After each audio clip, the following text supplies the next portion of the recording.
Hiya! Come on now! So it's October 26th? Oh, we made like a big jump. What? Okay, so... Okay, 2 days after... the last time we was playing as Isabella. Or...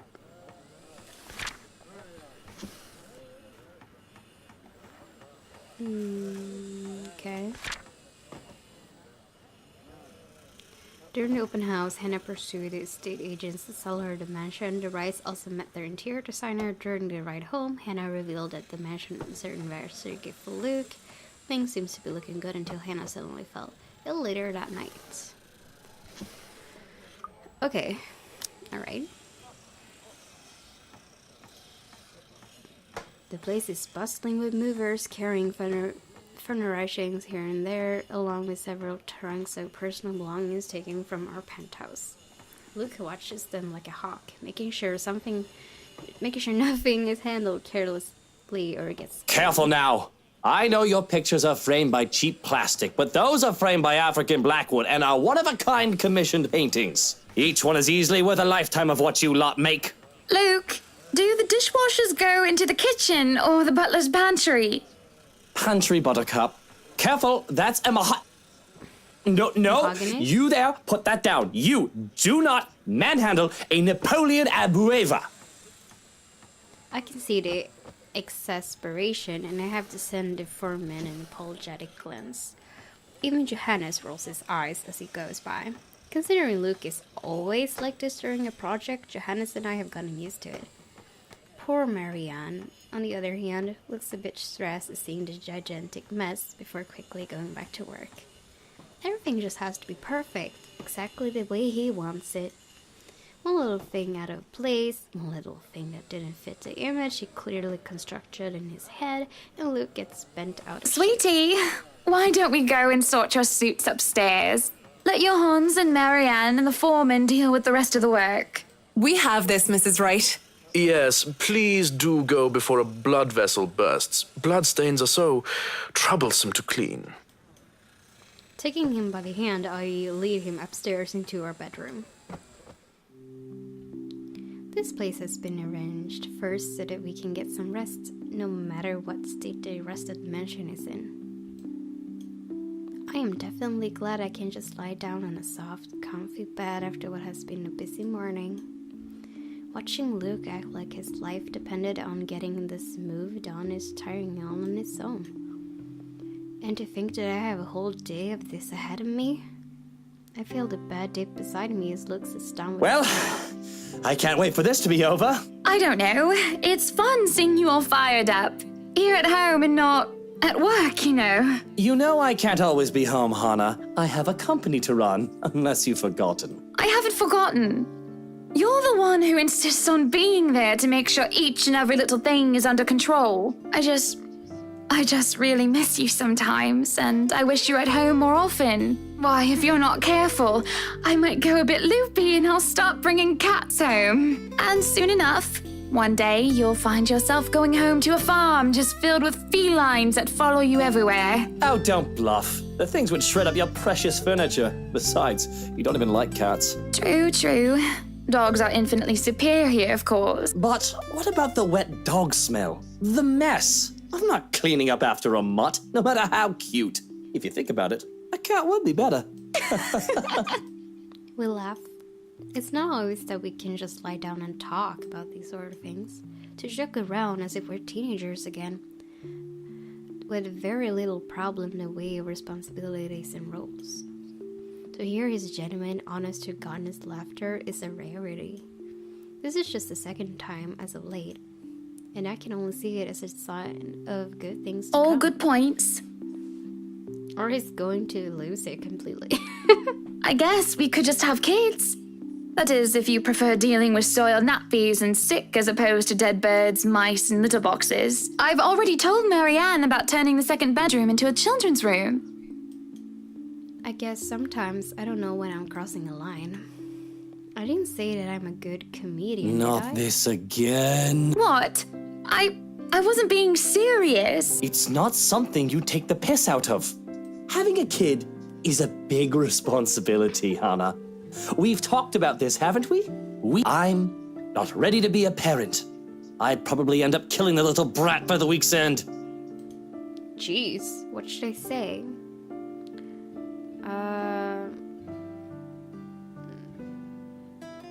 Apologize or be a great father. You'll be a great father, I suppose? Kylie likes you well enough. Kylie? Hey. Maybe this is not a good thing. Who knows? We'll see. The mention of our little goddaughter places a conflicted look on his face.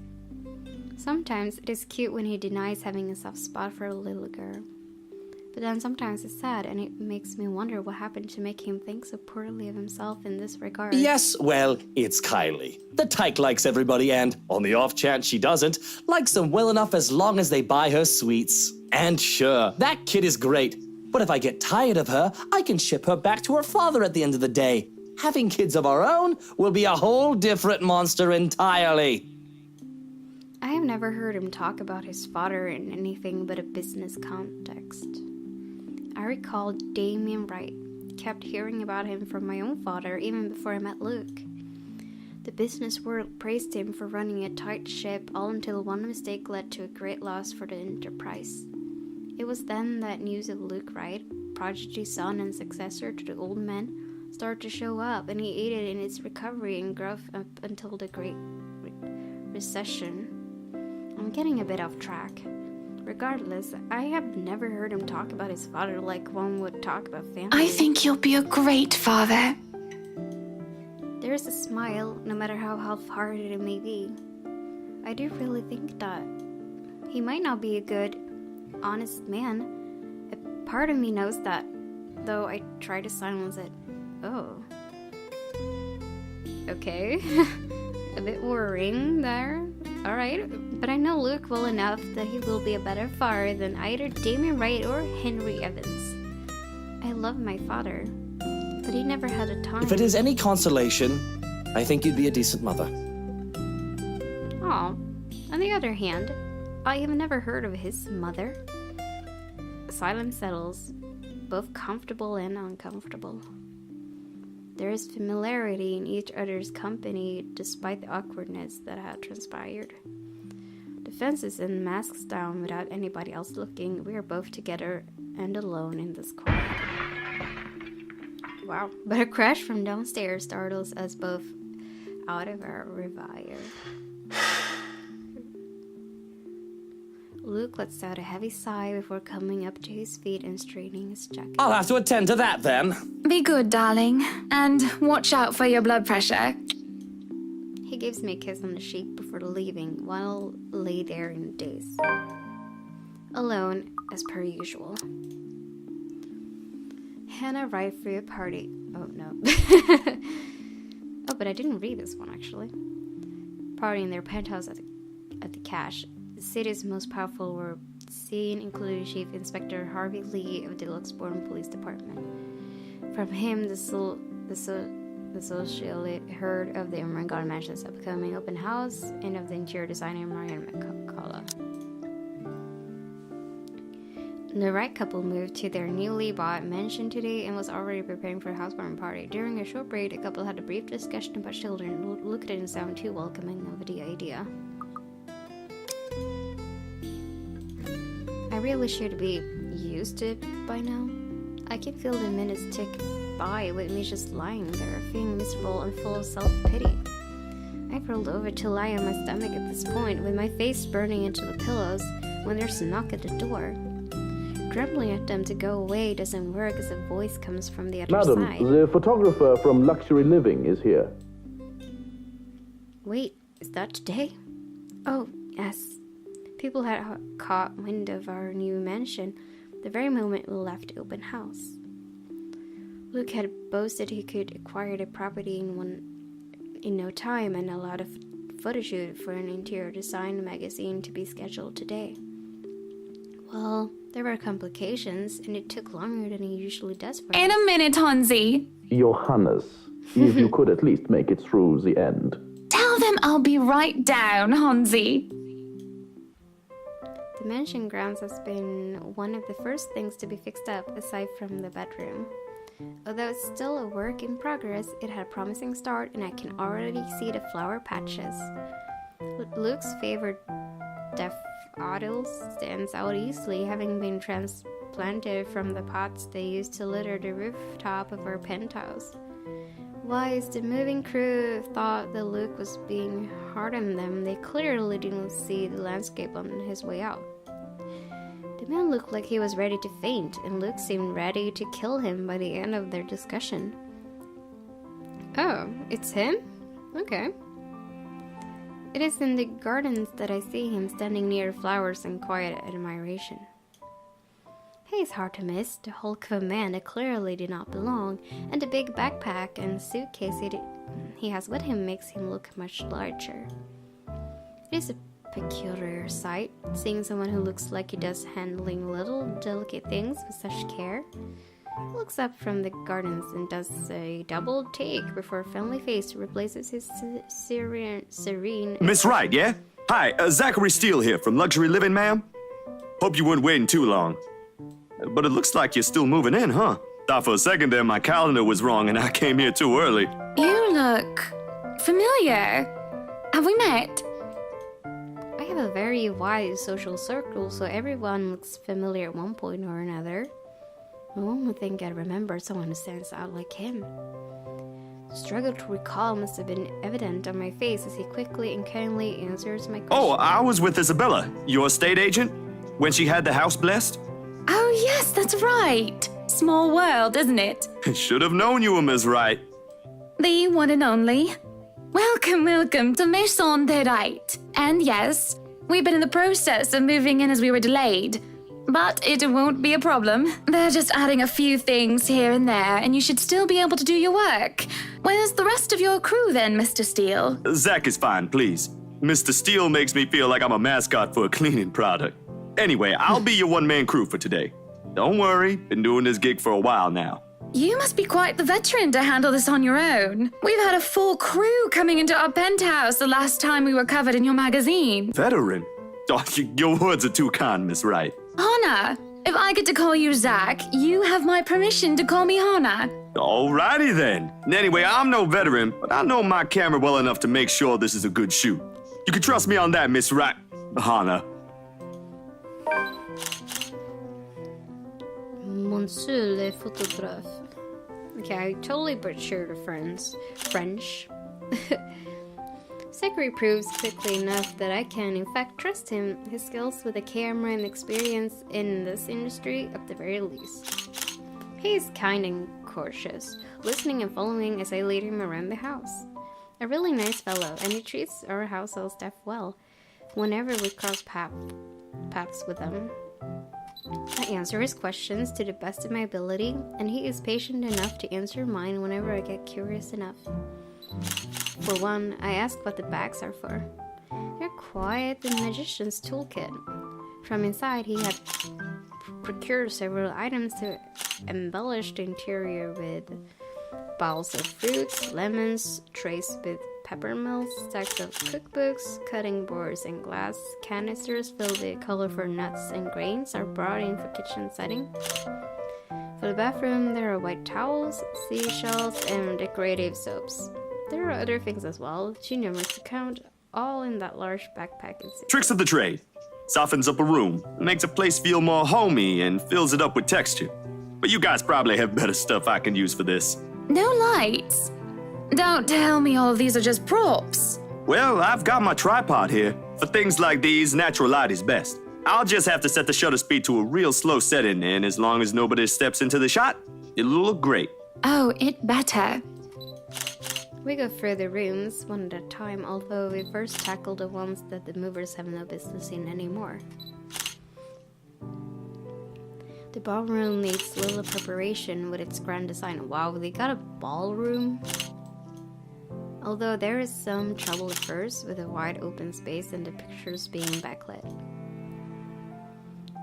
It is in the kitchen that Zachary's props come in handy, considering how Johannes kept the place so neat and sterile. One can practically eat off the floor. We carry on, touring the house and taking pictures where we can, with exception to the rooms which have yet to gain any purpose or design. Too bad I can't take a sneak peek at his photos yet. Funnily enough, he is using a traditional camera. I didn't even know film still existed. With the way he speaks, however, I can see that he knows enough about his craft that I'm not too worried about botched photographs.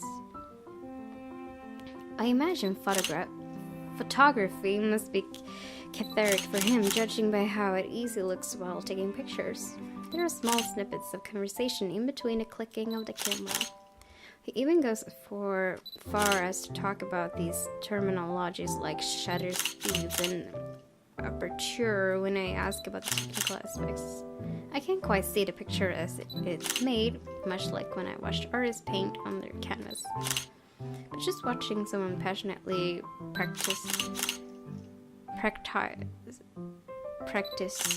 their craft such as this is exciting in its own way. Going through the many rooms has been quite the exercise for the both of us. Despite that, he has been so nice, and I find myself putting on my best smile. Are you falling for him? I mean, it kind of makes sense, just her husband is so, you know, distant and angry. But it is as we're taking pictures in the foyer that everything comes to a standstill for a moment. Just a moment. And had I not been paying attention, I wouldn't have even noticed. It is merely a split second when Zachary's rhythm is put to a halt. His finger doesn't move to release the shutter. Jeez. Yet he also doesn't pull the camera away from his face. Gaze still firmly fixed through the viewfinder. His hands shake and there's a light sheen of sweat on his forehead. Zachary? So she can't feel it? No Zach, response. is something the matter? Lowering his camera, he blinks and stares at something behind me before shaking his head. Turning around, though, I see nothing that could have gotten his attention. Oh, no, there's nothing wrong. I just remembered something, that's all. Let's get back to the pictures. Can you move a bit more to the left, yeah? I struggle to respond this time. There's a sudden weight on my back and an indescribable tightness around my throat. Everything stops, and everything starts again as I manage to If you're sure. I don't know what just happened. It was probably just a spell. I'm fine. And he said he's fine. We continue at the same pace as before, although there is an unspoken agreement that we will not talk about what happened. So, is this a full-time job for you then? Nah, I just freelance mostly, for magazines, newspapers, and events. So you can't really call it a full-time job. It's fun and it puts food on the table, but it's not what I really want to do. At least, not all the time. What is it that you want to do then? Maybe I've been out of line sticking my nose into other people's business, but I can't help but ask. I regret doing so, as I see his shoulders slump, and the easygoing air he has fades away. He looks torn over whether he wants to talk about it or not. Films. Documentaries mostly. But cinematography is a lot more difficult than photography, right? I was working on this thing, actually. What thing? Well, it wasn't really a big thing. People didn't like Blue Fonzie very much. People don't like a film about colors. I suppose they would have liked Blue Bibby a lot more. Very funny. So, Grand Director, do you want to tell me what Blue Fonzie is all about? He hesitates. But when I refuse to budge on the matter, he gives in and spills it all out. Blue Fonzie, le la plus sombre de nos Britanniques. I'm so sorry. Jeez. I'm apologizing if there's any French people. Dark blue, the darkest hours of the Black British. He speaks with passion of one who has gone through the very matter he is concerned with. There is conviction, knowledge, and experience in his speech. Why, I would have told him that he is an amazing speaker if only I wasn't so engrossed listening. Prejudice and discrimination in schools and in the workplace. Lesser chances for opportunity and higher chances for being treated like a criminal. He spoke of blacks and people of color in general still being treated like second-class citizens. All because of the color of the skin. It is all just positively revealing and sad. Comes to a point where he still loses steam. He looks abashed, realizing when he had just... Sorry, I just got so carried away and... It's fine. It is really so fascinating to watch people talk about their passion after all.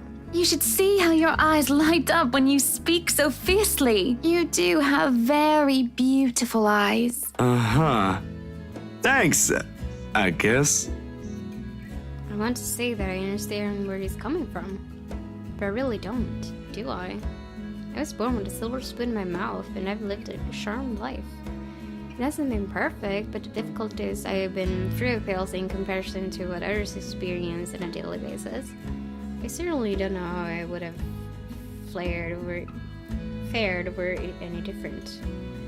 Would I still have my look, and would he still have loved me if I was any lesser? What was your home like? These things you talk about. It sounds like well, I don't mean to pry, I mean. Live with my older sister and my grandparents. We had a shop selling all sorts of things below our flat. And well, I was one of the few non-white, non-British students in class. I didn't get pushed around or anything straight up. Even then, I was one of the biggest kids around, but a pencil and notebook would go missing, you know? That I knew. Children can be so cruel at times. Of course, it may be a slightly different story when you have personal guards, and the stolen item is not a pencil, but an expensive hurt. So what about you? How you liking your new house? It's pretty impressive. It's nice, I suppose. You suppose? Not big enough? What? No, oh, don't be a bully. It's just that. I understand if you don't want to talk about it.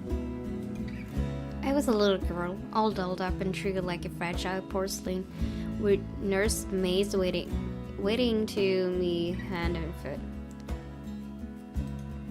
All the material possessions anyone could ever want, I could ask for in a whim, and it would be handed to me just like that. But I barely saw my parents. Just goodbye kisses in the morning before they went off to who knows where they were needed to next. I saw them more often on the telly or in the papers than I ever did in person. I remember my old house. It was a lot like this one. Big walls and big holes, but nobody in it. Not really. Seriously, that's actually a bigger loss than being, okay, maybe not poor, but you know, as long as you can afford to survive, you know, and live a life, you know. But just being alone, money can't buy happiness. It really can't. It makes you think how alone you are. A pensive mood overcomes us, and there's a moment where neither of us are sure how to go on from there. Things have gotten a bit too personal, yet it isn't wholly uncomfortable like as if we've been friends before. Well, that's normal, ain't it? You just moved here. You'll make home out of it yet. He certainly makes it easy to believe that. My childhood house is indeed a lot like this one, just as large and extravagant, and just as empty. I hope he's right. So, Monsieur le Photographe, you've covered the one and only Ermengarde Mansion. What's next on the agenda? The interview? Boring. It's an interior design and housing magazine. And they want to know what Miss Wright has to say about her interior design and house. Honor Wright thinks she bought a magnificent house that she can certainly brag about. Blah, blah. Boring. You know what they should print more of? I watched an interesting documentary the other day. Bleu Foncé, the darkest hours of the Black British. I recommend you watch it. Those are the things that people should know about.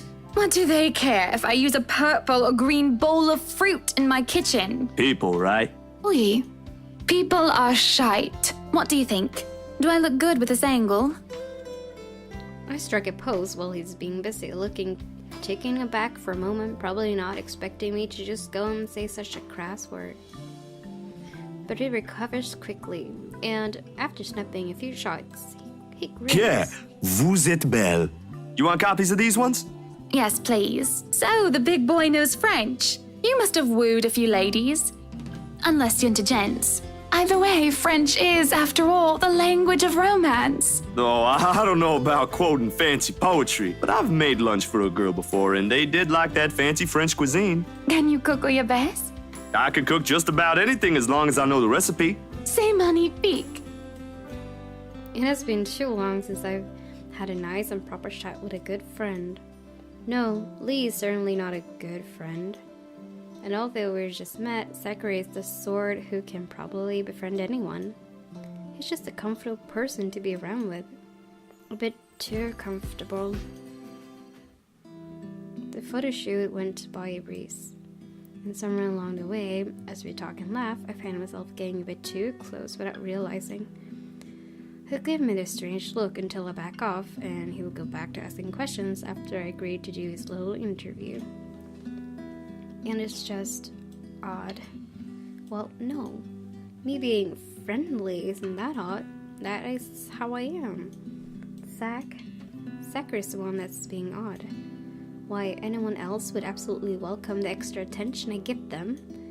He, on the other hand, looks almost flustered about it. I should be used to different personalities by now, having to deal with various people when he works. And if not, he needs to start. Perhaps nobody has shown him attention of this kind, but he's a big boy. He should be able to handle me. All it is a friendly touch here, a pretty smile there, and a gentle swaying of the hips as I move around. Zachary grew and grew more red every time he noticed. Am I being mean as I find enjoyment in seeing him unravel? Perhaps. This went on during the interview and beyond that. There's nothing wrong with what we're doing, right? Zachary and I are just having a playful, friendly chat while enjoying the outside view. At least, that's how I see it. I'm sorry, but I'm really getting distracted. Could you maybe stop doing that? Stop? I'm not sure if I want to, though. Nah, we'll stop. Let's not be... I'll stop. I'll stop if it makes you uncomfortable, sweetie. Hey. Sorry. No, I should be the one apologizing. Why, you're a shy one, aren't you, big guy? It's not that, but... He gestures to the ring on my finger and lets the fact of the matter hang heavily between us. Being told implicitly that I am too forward is not a common occurrence. I think I'm more stunned at the fact that he pointed it out rather than, well, being rejected. Not that anything is going to happen between us in the first place. It was just going to be some harmless flirting. So, right? you've never had a girlfriend? No. No boyfriend either. You know, just in case you were gonna ask for that one next. And you haven't even had your first kiss? Not a one, ma'am. Do you want to have your first kiss today? Oh, jeez, girl, calm down. I can't help it. I really can't, and I'm going to apologize lots later. Surely, by the catty smile on my face, it is obvious that I'm just pulling his leg. The laugh I fail to contain certainly gives it away, if it still isn't obvious. But still, he lights up in embarrassment, stammering and sputtering objections. You're married, and this will be extremely unprofessional. I never said I would kiss you, silly. Oh, Johans! No, what? No. Don't call your butler. She's Hannah. Sorry. That would be for the better. I don't think his husband would appreciate it if I made him kiss another man. I do not think he can hear us from here either. But it is hard to think you're not taken, Zachary. Why, whoever becomes your girlfriend will be so lucky to have you. You can cook and take wonderful photographs, wonderful meals and wonderful memories. I can play guitar too. You can? Oh my! Wonderful serenades as well, then. Perhaps I can find a young lady who deserves a fine, strapping young gentleman like yourself. Let's not get carried away. Besides, I gotta be going. It's getting late and I got someplace else to be. A shame. I will be expecting you again soon, I hope. For a copy of my photographs, yes? Course, I'll even deliver them personally. Just, don't try to make me kiss your butler when I drop by. As fate would have it, the very moment the words leave his mouth, Johannes comes out of the house. Judging by the slight raise of his brows, he has heard only the tail end of the There sentence. shall be no kissing of any butlers under this roof. Danke. But you are not under a roof, are you, Hansi? To my amusement, he takes a step back, safely placing him within the threshold of the foyer and under the roof of the house. And just as ever, he is quick to return with a sardonic I reply. am now.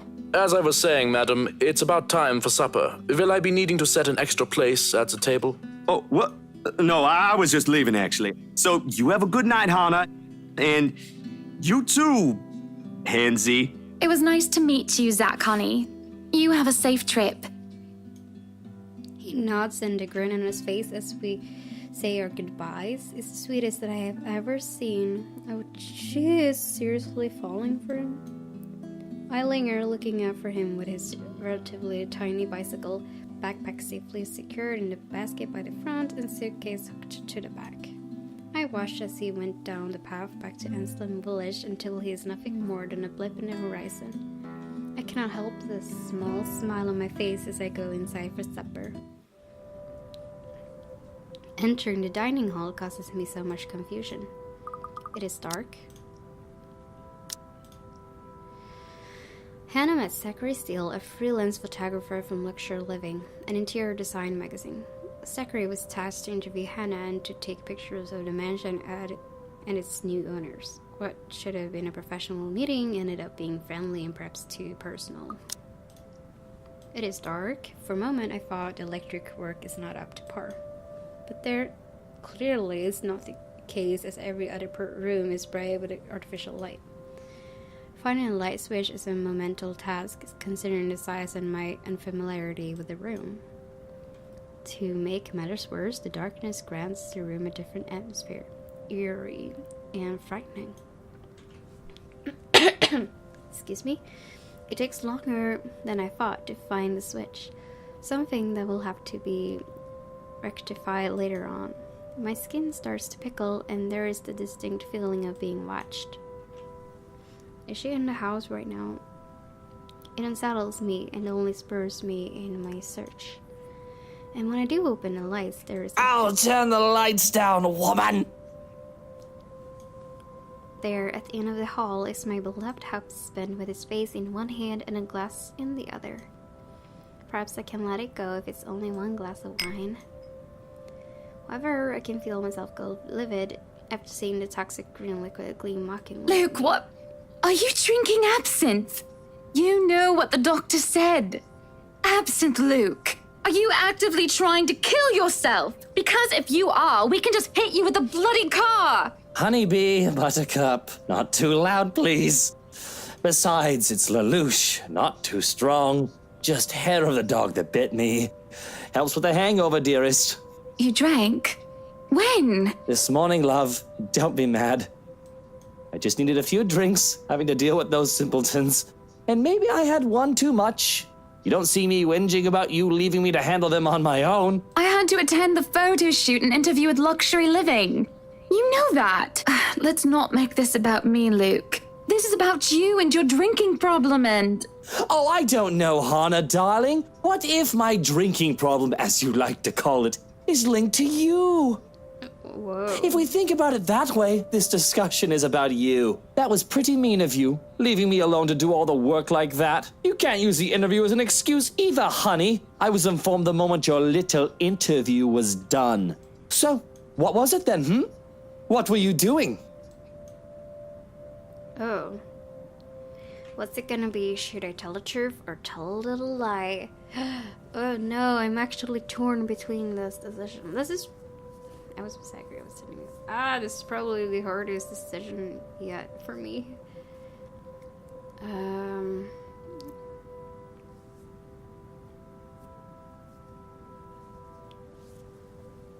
I don't know.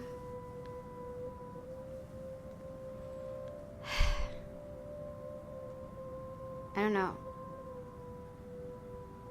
He might have seen them, you know, so if we tell a lie, it might get even angrier. Okay, I'm okay, I'm just going to tell him the truth. I was talking with Zachary, the photographer for Luxury Living. I think it went down. I have no reason to tell lies. It's not like I'm guilty of anything. But as Luke's expression turns, he makes me feel like actually I'm to blame for something. He has a way of making me laid bare with just a look. That really stuck me when we first met That years giant ago. Negro? Oh my gosh, You were having a secret meeting behind my back and it was with him? What are you implying? I'm implying nothing. I'm just worried.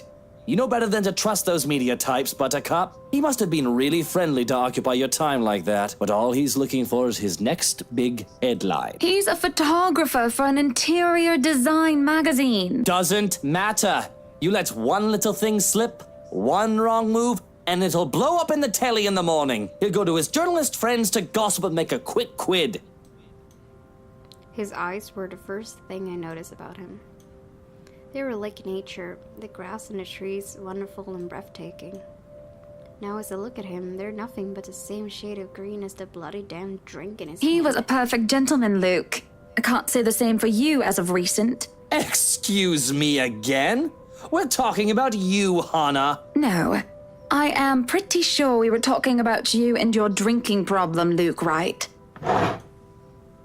Hangover forgotten during the course of this little spat, the man jumps to his feet and seethes. It looks like he's barely stopping himself from throwing the nearest thing he can Oh, find. it is not a problem. I can stop whenever I want. And even if it was, I think you can very well stay out of it, as it only affects my own kidneys or liver or whatever the bloody hell that shite pollutes. Whatever aftermath that occurs because of your little chit-chat with the Negro affects the both of us, however. Look, Luke, nothing will happen. You have to relax. It was just a friendly chat. Well, now I think I'm getting jealous. Or I would be if it weren't for this damn headache. Maybe you should drink more. Maybe. Supper is spent in silence with nothing but the occasional sound of silverware. A grand feast has been served, well, grander than usual anyway, most likely due to Luke's complaints of stress. A platter of native oysters for starters and tranche of turbot with purple sprouting broccoli, lemon, capers, and anchovy sauce for mains. To finish it all off, black tea and golden syrup sponge pudding with custard. But when our appetites are appeased and the plates are cleared away, Luke stands, kisses me goodnight, and leaves me to stare at my half-empty cup. Lonely in the lull of night, I sit in a house too big and too empty for an unknown welcoming. Even with its warm tone and homely decor, it feels cold. There's no need for tears, however. I know I can get through this like every other obstacle I have faced before. This is a minor setback in what I hope will be a long and happy life. To remind myself that this place is for Luke and for our future children fills me with a renewed vigor. Oh no. Besides, it looks like someone is having a cry already. That is not a human cry.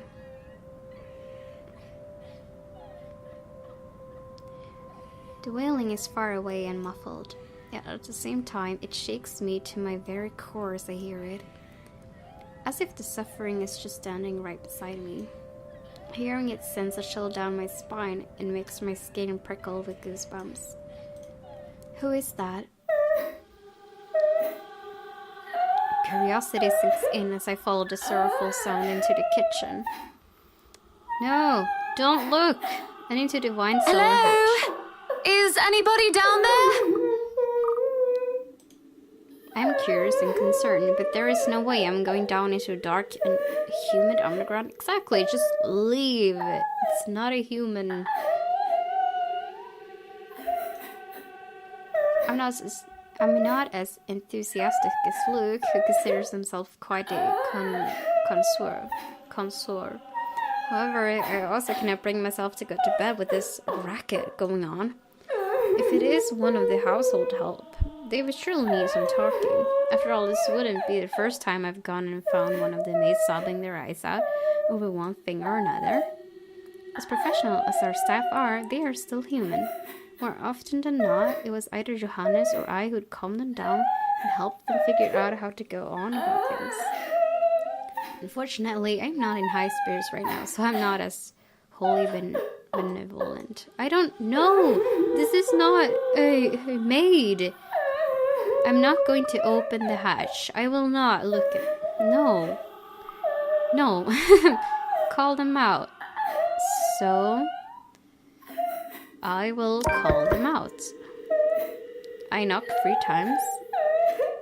Waiting for any sort of reply yields me no results, and I've already touched the floor hatch for too many times than I would like. I take a deep breath before reaching out again to whoever's inside. No! Okay. I've learned from experience that people respond better to kindness than threats. Shouting angrily would not help You, in the cellar! Do come out! We don't want Luke waking up and finding you in there, do we? That man would go ballistic thinking someone was trying to steal his precious wine. You can have a good cry. Just not in there, yes? Why don't you come out here and we can have a cuppa and you can tell me all about whatever it is you're bawling about? Okay, just go. Don't just Hannah, go. Jeez. With how long I am sitting here, however, I'm starting to think of myself as a fool. I do not want to acknowledge the other feeling I have, especially as the wailing took an ear turn. The thought of being played with didn't sit too well with me, and I had to stop myself from getting too hot-headed as I Now you come out of there! That is an order from the lady of the house, do you hear me? Why, I ought to... Oh no. I freeze as a hand clamps down on my shoulder. The dread I've been feeling all this time makes itself known as I kneel, unmoving, not even daring to breathe. I can feel my heart pounding against my chest, but the touch is gone as quickly as it had ceased to be. Ooh, okay. It is only Johannes I see when I look. Apologies, madam, for touching you like that. You were not responding to my voice, and you looked about ready to wake the whole mansion up. I'm sorry. I was getting rather loud, wasn't I? But that crying woman in there, we must do something about her. What crying woman? He grows silent for a moment and just looks concerned. At least I'd like to interpret it as concern, given how stoic her head butler usually is. Or rather, it must have been concern, as he takes off a glove and presses the back of his hand at my forehead before his words and inquiry. I beg your pardon. What crying woman? Are you feeling well, madam? In the cellar. Can't you hear her? Madam, Hannah, no one is down there. What? The cellar is locked. Only Luke and I have duplicate of the keys. Nobody is down there. I stare at him in disbelief. But when I listen once more, I hear no crying. Tugging at the hatch for good measure proved his words to be true, too. The thing won't budge unless I had a key, short of using power to... Perhaps it is time for you to go to bed, madam. You are simply tired and hearing things, a perfectly normal human experience. But if you are still experiencing auditory hallucinations in the morning, you are free to consult with me. There's a cold feeling in the pit of my stomach as he helps me up to my feet. What he says makes sense, and who am I to question someone who used to be a doctor? Oh, he used to be a doctor, I see. I'm just tired, that's it. Long day moving, the interview, dealing with Luke, that has all drained me of any proper Yes, sense. I suppose you're right. I just need some sleep, that's all. Of course I'm right. Go on then. Gute Nacht. Good night, yeah. Good night, Johans. Good night, house. It's just fatigue. That's what I keep telling myself, although I can't ignore the strange feeling in my gut. Either there is something wrong with this house, or there is something wrong with my head. Sleep will be elusive tonight.